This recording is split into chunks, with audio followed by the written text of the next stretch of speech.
Go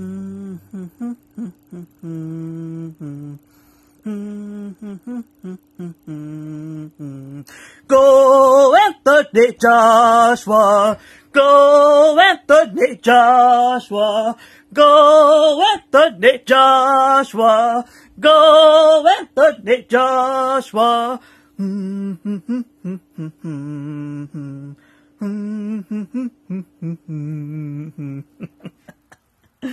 What's going on? Well, another AJ fight, another knockout. Congrats to the heavyweight champion of the world, Anthony Joshua. He got a 10th round stoppage against Carlos Takam, whatever. The Showtime broadcast went off a few minutes ago. Of course, I have not heard any public reaction. That's not what I do. I watch fight. I come on and I say what I feel about the fight and how I saw the fight. But this is just me, after watching the fight, sitting here without seeing anything online, without hearing anything. This is what I am sensing is going to happen. I'm sensing that I'm going to hear criticism for AJ. AJ should have knocked him out earlier. The referee was the only reason AJ got the stoppage. Wilder would have knocked him out earlier, would have stopped him. I'm pretty sure there will be criticisms about this fight towards AJ. I'm not seeing it that way. I am seeing this as a positive for Anthony Joshua, man. I know they're what I'm going to call the boxing illiterate. They're going to see this and they're going to criticize, try to, say negative things about Anthony Joshua. But I think that this was a great learning experience. This was experience, period. We have to remember that AJ, this was only his 20th fight. And this was Carlos Takam's 40th fight. And AJ went, 9 rounds and some change. So that's good. He also, not only did he fight an experienced guy who was tough, who could take a punch, who I think the fight was about to get stopped anyway. But, he fought an experienced guy. He got in rounds, and he got experience in against a smaller guy, a much smaller guy, in my opinion. AJ had a pretty good size advantage in this fight to me. But, he got experience against smaller men, which he needs to work on, and some other things, which I will point out here in a few minutes. But I'm going to, give you my breakdown of the fight, the way I judge the fight, my scorecard, and my score. And then I'm going to talk about things that I observed in the fight. All right. Round 1. I scored that a 10-10, even round. It was a very inactive round. I saw nothing significant landed by either guy. It was just a feel-out round from both guys, in my opinion. No significant punches landed from either guy, so I did not give the round to either guy. 10-10. All right. Round 2, 10-9 Joshua. Joshua nose busted early in the round, but landed more significant shots. Round 3, 10-9 Joshua. Takam landed a few good shots, but AJ landed more. Round 4, 10-8 Joshua. Takam's right eye gets busted, and he gets knocked down. Round 5, 10-9 Joshua. Takam having difficulty with eye. Joshua landing more, whiffing a good bit, having difficulty landing on the shorter man. And that's one of the things I'm going to talk about here in a minute. Round 6, 10-9 Joshua. Joshua opening up and landing more. Takam using shoulder roll, which I thought he had some success with his defense. All right. Round 7, 10-9 Takam. I gave him that round. The only round I gave him. Takam landed numerous right hooks. AJ appeared to be breathing heavy. AJ landed a few near end of round. At this point in the fight, AJ should use spacing and jab. Be patient instead of looking for knockout and possible gassing. I was observing him wanting to get a stoppage to keep his knockout streak going. He wanted to stop this guy. He wants to stop every guy. He was up on the scorecard comfortably in his home country.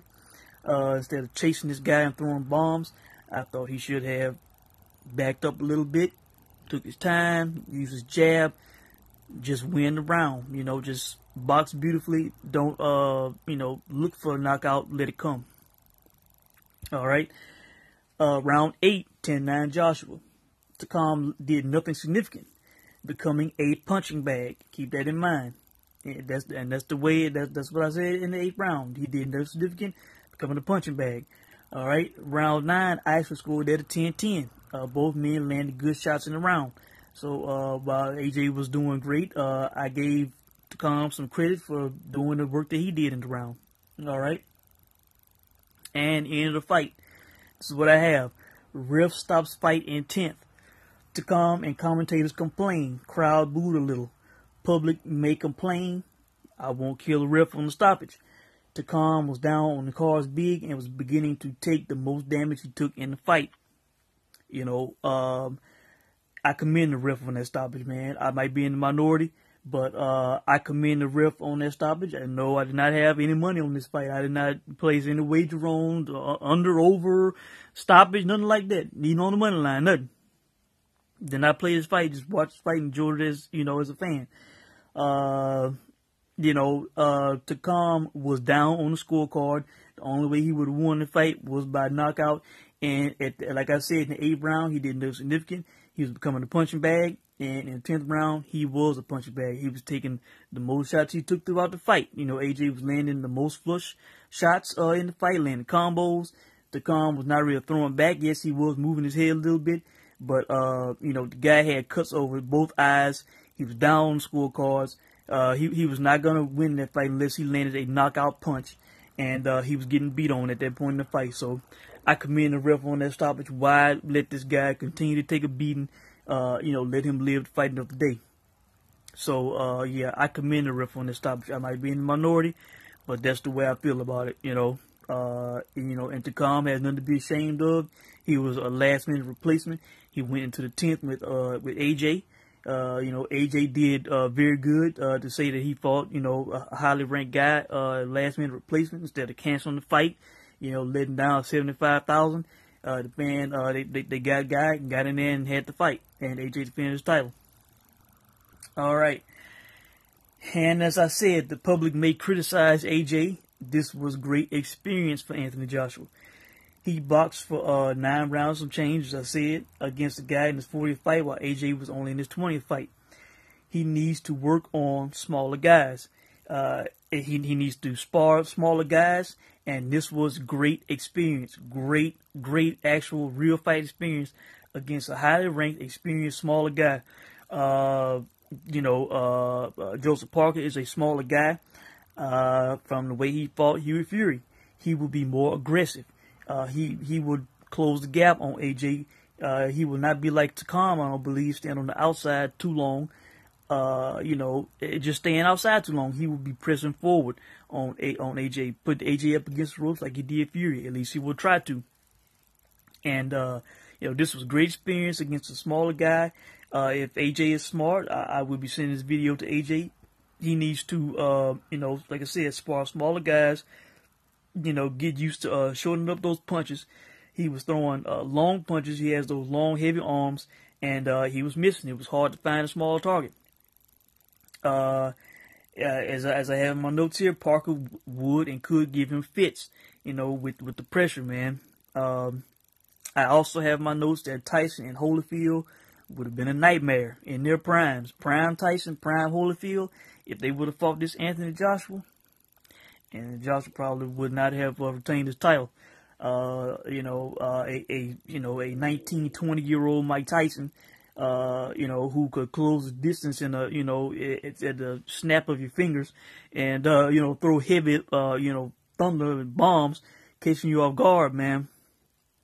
Anthony is very planted in his punches, which, I cannot kill a guy over. He is a huge heavyweight. I think he really needs to, work on coming in a little lighter in his fights. But, the guy's planted and he's throwing heavy shots.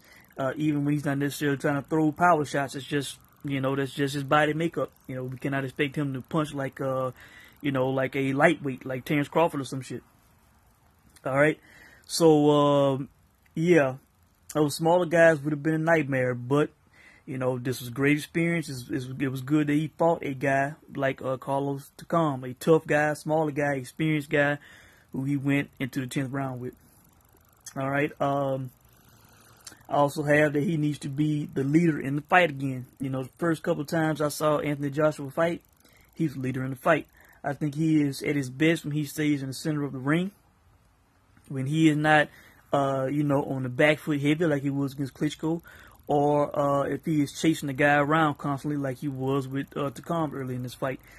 I think that he should have, especially by the midway point of the fight, he should have planted in the middle of the ring. He should have dared Carlos Takam to come toward him. He's in his home country.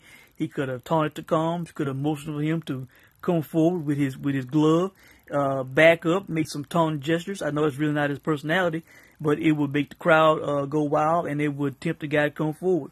Instead of following this guy, and possibly, wearing out the legs, stamina going down, don't let the guy on the outside be the leader making you follow him around the ring. Stand in the center of the ring, make this guy come to you, and, be, the great counterpuncher that you are, man. If he gets too close, then you can take some back steps, back up, and then pick him off. That's what I think he should do, instead of constantly following these guys, constantly going heavy on the back foot. I think he would have more success. He probably could have got this guy out earlier if he had done so. All right. Let's see what else I have here. Should have stuck to the center of the ring, made Takam come to him, use some spacing, and pick shots instead of following Takam as much as he did, and allowed Takam to have the spacing that he wanted. And that is key. Guys on the back foot like Takam, like Canelo when he fought Golovkin, Ears Lar, these type of guys moving around, getting the exact spacing that they want to throw the shots that they want when they want, and to play defense. All right, at the time of the stoppage, Anthony Joshua was up 89-83 on my card. That's the way I scored it. Okay, now, in the post-fight, Eddie Hearn. I am a fan of Eddie Hearn, big time fan. I think I've said before, he's the best promoter in the game. Clearly, this is, another big time stadium fight where he sold a ton of tickets. Brooks Spence, Joshua Klitschko, now Joshua Takam, selling out, stadiums, big time attendances at these fights. And as they said, indoor attendance record for boxing, which is great.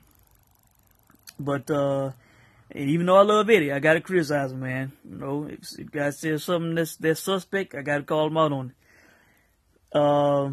When they were talking about Deontay Wilder making that fight, Eddie actually said Tyson Fury's name, man. Now I have not been keeping up with the boxing news hardcore lately. Has Tyson Fury been getting in shape? Has Tyson Fury been posting videos where he's losing his gut? If not, what the hell is Eddie talking about? Eddie, even though I love you, I gotta call you out on that shit, man. Nobody wants to hear Tyson Fury's name, man. Nobody wants to hear Tyson. I know that's a big fight in the UK. I know that would be huge. He can talk a fight, and it would be a big time seller, but the guy is badly out of shape, last I know, unless something's changed. The guy is badly out of shape, and in my opinion, the way he looks, I don't think he will ever come back, or if he comes back, he will not be in anything close to where he was when he was really good. So, why are we calling for Tyson Fury? Even if he did have a comeback, he should have at least one or two good tune-up fights, before fighting Anthony Joshua, man. Go through some training camps, getting some real fights again, not just getting in shape and then getting in and fight Anthony Joshua. Tyson, maybe he could come back and fight Joshua at the end of 2018, man. But, I don't want to hear his name, man. This guy's terribly out of shape, been out of the ring. Since 2015? It wasn't that the last time, the end of 2015, when this guy was last in the ring, man? Nah, man. I don't want to hear this guy's name, man. I do not want to hear his name. You know, unless Tyson Fury, you know, starts posting videos showing that he's in great shape, and then, you know, signs for a fight, then it's okay to start speaking his name. But until then, Eddie, please, AJ, please, anybody out there, do not speak this guy's name, man. I do not want to hear his name. All right. Now, at this point, I have in my notes what Deontay Wilder should do / how he should respond. You know, as I'm doing this video, before I started doing this video, Deontay Wilder should have gone live on Instagram, live on YouTube, or he should have recorded the video and have it uploaded by now, where he is going off on Eddie Hearn for calling Tyson Fury's name, man. You know, for calling out a guy who was out of shape and been out of the ring for so long. He should be ripping Eddie. He should be ripping AJ, even though I'm not ripping AJ and I'm saying he had a good performance. Deontay Wilder should push the narrative that he would have knocked out Takam faster, that he really didn't knock out Takam, the ref saved him. He should be talking all kind of negative shit to sell his fight. You know, Deontay Wilder should be posting one of his wild, crazy ass videos right about now, talking all kind of noise, you know, about Tyson Fury, Eddie Hearn saying that shit about Tyson Fury, and AJ's performance. All right, now I have that Malignaggi took too much damage from Conor McGregor. This man flat out accused the referee of stopping the fight early because he wanted Joshua to win, his fellow countryman, as you know, Malignaggi was you know, alluding to and basically accusing, man. You know, I could see his fellow Showtime announcers giving him kind of the side eye. They were trembling, they were biting their nails, you know, at the shit that Malignaggi was saying, because that could put Showtime in a bad position. You know, it could put them in a bad position, man. You know, the ref could flat out open up a lawsuit on Malignaggi if he wanted to, and Showtime possibly. You know, so, you know, then you got to think about them doing business in the UK, the British Boxing Board of Control, and Eddie Hearn, all this shit. And I think AJ's deal coming up here pretty soon, if this wasn't the last fight. You know, so you know, I think I saw a little bit of nervousness on that at the day out there. You know, people up there, you know, doing the commentary and shit. And man, it was not very comfortable in my opinion, man. So I don't know, man. I think Conor, the Notorious, might have put a little bit too much damage on on old Paulie, man. Paulie might cross the line on that one, man. All right, and they were talking about, which Anthony Joshua was making comments about in the ring. He was asking the crowd about going to Vegas, and of course the crowd booed. And the commentators were acknowledging, saying that, you know, that you know, it's hard to leave the UK when they're selling out those stadiums and stuff, man. But you know, at some point, he will be coming to the States, no doubt about it. But the way I feel about it, man, why not be bold? Why not be brave? Why not, you know, have some brass? You know, I am challenging these guys, and I would like to see these guys have the stones to, to try to sell out, maybe not sell out, but put at least 50,000 in a stadium, you know, in a big stadium, AT&T Stadium. You know, we've had, you know, Pacquiao and Canelo. These guys put 50,000 at AT&T Stadium. You telling me Eddie Hearn could not go on a big promotional tour here in the States, take AJ to New York, LA, Dallas, you know, different places, Vegas, have some press conferences, get a nice credible opponent, and you know, announce a fight at AT&T Stadium, and hell, all they have to do is get, you know, maybe at least 25,000 Americans. In Dallas, that should not be difficult. And with boxing fans all over the country, you know, you sell AJ as, you know, the must-see heavyweight attraction in the sport today, I think people would travel to see AJ just in the States. Then you would have some people from out of the country come. You know, some people from the UK gonna come. Hell, you know, people, I mean, those fight fans over there are passionate. Look how they supported Ricky Hatton. Look how they support Conor McGregor from Ireland. So, yeah, man, there would be plenty of people showing up, and hell, people from the UK that are in the United States will show up. So, yeah, man, they should, not only come over here, but hell, I'm daring these guys to try to fill up a stadium. At least put 50,000 in a stadium, like Pacquiao, like Canelo. If those guys can do it, why can't AJ do it, man? You know, and it doesn't have to be the Wilder fight. It could be, another big name, Now, of course, the Wilder fight, if they did the Wilder fight, that should definitely get 50,000, no doubt about it, at AT&T Stadium, if not more, But I think, in my opinion, that would break the record for boxing attendance at AT&T Stadium. But if not there, if they want to get somewhere closer to the East Coast, that would be better as far as travel wise for the UK. You telling me Madison Square Garden, man? Hell, it'll be people from the UK, man. If they filled up 90,000 at Wembley, they can get a good number of people from the UK to spend a good coin to come see AJ fight at the world's most famous arena, no doubt about that. Then all the New Yorkers, then all the Americans, man. So if they want to start on a smaller scale, they could do that, and they could charge good coin for it, and people would show up. So, I think that's it. I think I've covered everything. But again, I know it's probably gonna be some people criticize his performance, say he should have done better, should have got him out earlier, should have had him knocked out cold. The ref was the only reason he got a stoppage and all this shit. He went too long with this guy, all this kind of shit, man. Again, it's about experience, man. This guy, in his 20th fight, he went 9 rounds plus against an experienced pro, on a last-minute replacement type situation. A shorter guy he is not accustomed to fighting. He got some experience in that regard. He needs to shorten up those punches. He needs to stop being a follower in these fights and start being a leader again, man. He needs to dictate the pace that he wants to make these guys come to him if that's what he wants, and stalk if he wants. But Takam was on that back foot because he wanted to be. If Takam was really hungry for this title, maybe he could have opened up early on AJ, unleashed his inner Mike Tyson, and went for an early stoppage, man, throwing heavy shots, man, early, trying to catch AJ off guard.